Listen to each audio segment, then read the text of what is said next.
Hello, good morning, good morning. Thank you, Lord. I'm still alive. So, pumunta tayo ng palengke para bumili ng breakfast. Naisipan ko bumili ng chorizo. So, ang binili kong chorizo halagang 40 pesos sa 5 piraso. So, pag uwi ng bahay, binalawan natin. Ayan. At saka naghanda na tayo ng kawali.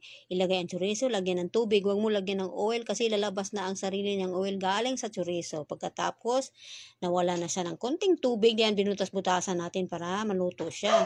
So, ayan. Yan ang ating breakfast. So, ayan pa. Nag-scramble tayo ng 2 egg. Ayan. Tinimplahan natin. Tapos, nilagyan natin ng star margarine. Dahil ang gusto ko sa pagprito ng itlog ay star margarine kasi mas masarap. So, ayan. Yan ang ating breakfast for today. So, ano mga breakfast nyo mga guys? Ayan na siya.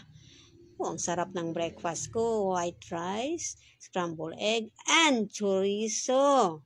So, anong breakfast niyo mga guys? Thank you, Lord.